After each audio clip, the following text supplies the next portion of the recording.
When we talk about collective ownership, we are often told that the great thing about it is that everybody will own. The reality of the thing is that nobody but those in power own.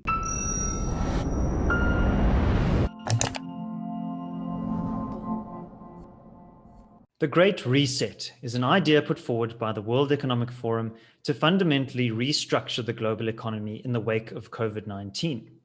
But what are some of the dangers inherent in this ideology? Joining me to discuss is Douglas Kruger, who's a speaker and author focusing on political correctness.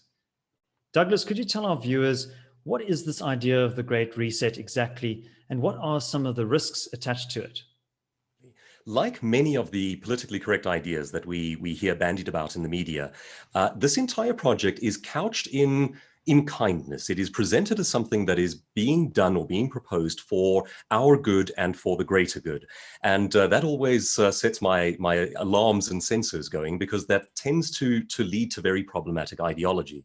In a very quick nutshell, the proposal out of Davos is essentially this: a group of exceptionally powerful individuals, predominantly in the banking, finance, and business sector, in alliance with government leadership, are proposing that as a result of these COVID lockdowns that have done a great deal of damage to economies globally, they perceive that they now have an opportunity to rebuild economies, but to do so in what they believe is a more enlightened fashion. And there are Generally speaking, there are problems with the idea of groups of people in power deciding the history of humanity. In a best case scenario, we are simply supposed to be free to determine our own futures, our own progress, what we want out of life. Now, in this particular case, what they're proposing is a sort of collectivist idea that takes personal ownership out of the equation. The little phrase, and it sounds so innocent, is "you will own nothing and you will be happy." Now, if you go back just several hundred years, the founding father and first president of the United States, which was essentially a project founded on the idea of human liberty and freedom, pretty much for the first time in modern history, George Washington said, "There is no such thing as personal human rights without property ownership." And he said that for several very interesting and important reasons. But the principle is sound. If you are dependent on a greater power for everything, then you are not free. You place yourself as an individual in quite a precarious situation. It was, in fact, the formula for living, the sort of political reality for most of human history. If you look back at a simple setup like the serfs of Europe, this is a group of people who owned nothing and simply contributed to the overlord who determined what they could and could not have. And they had zero rights. It is the property that you own that actually ensures your rights to a great degree. So while this may sound like a very enlightened idea, sort of a communal, collectivist utopia, there are many problems with this once you start thinking about how it might actually be implemented. And that's what concerns me.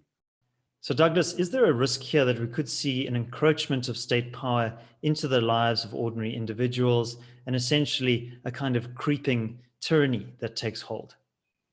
Well, economist and historian Dr. Thomas Sowell makes a very interesting point about how humans evaluate political systems. And he says we make the terrific mistake of evaluating them based on their kindly sounding intentions before the fact, rather than on their outcomes after the fact. And he proposes the idea that our world, our politics would look very different if we had to judge each thing that politicians and governments try based on the outcomes instead of the intentions. At the intention stage, it is remarkably easy for smooth politicians to stand up and say kindly sounding things. Now, the sorts of things that we're hearing from Davos and from the likes of the proponents of the Great Reset all talk about collectivist and communal living and how nobody will own anything. But now consider for just a second, that is already a fallacy. Someone, somewhere, has to own. And in fact, what happens is if you take ownership out of the hands of a broad-based populace and of many separate entrepreneurs and families and individuals, and you concentrate it into the hands of, say, a few multinational corporations working together with government, well, firstly, that system is by definition fascistic. This idea of an all-powerful government and the businesses that work in conjunction with them.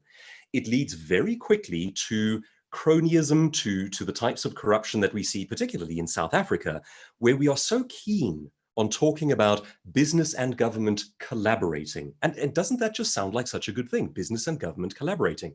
What happens there is you have the people who own the rules, enforce right and wrong, and have a financial incentive to be corrupt, working with the people who have the money and have an incentive to corrupt them. It's a dreadful formula just to begin with.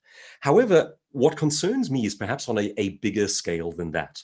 When we talk about collective ownership, we are often told that the great thing about it is that everybody will own. The reality of the thing is that nobody but those in power own. And that impulse to take away private property ownership and to concentrate it into the hands of a representative government is purely Marxist. I mean, it is the heart and soul of the Marxist idea, which stripped down to its basics is nobody owns property, it is collectively owned. And as I say, of course, the fallacy there is that it is not actually collectively owned. It is owned by those in power. Now, what can go wrong with that? Well, if we look at modern day China, we get a very good example of this one. Modern day China, of course, a bit of a mixed economy. They have prospered to the degree that they've started permitting free trade. However, they are still very much a Marxist society. And they work according to social credit scores. And social credit scores imposed by law represent a very chilling idea. Now imagine this, for example. You as a family do not own your home. You do not own what is around you. You do not own your business. The government has absolute control because they are the representative of collective ownership. Now imagine a scenario in which you do something that the government does not approve of. You read a book that it doesn't want you to read. You write an essay or an article that it doesn't like. You create a YouTube video commenting on something in a negative way. Now, those are all things that productive human beings do to critique and build and grow their society. But you can't do it there. And if you do something that the government disapproves of, using these social credit scores, they can ghost you. They can effectively lock you out of your world. And it works because you don't own anything. It is that ownership, that broad-based private ownership, that keeps people free from government tyranny. Maggie Thatcher from the UK very famously embarked on a project to expand human liberty in her nation by trying to ensure as much broad-based private and individual ownership of property as possible. In that, she was in agreement with George Washington, who said that it is property rights that prop up human freedom. You can go into great depth and philosophy on this one. You can even take property rights down to the level of your thoughts. Are you free to own them? Are you free to express them? Or is the realm of thinking controlled by a collective? Now, of course, all that sounds, it sounds like terrible fear-mongering. But of course, the question for anyone who looks back over history is to ask, could it happen here? Could it happen again? And I think if you do know your history, the answer is it happens surprisingly easily and it happens surprisingly often.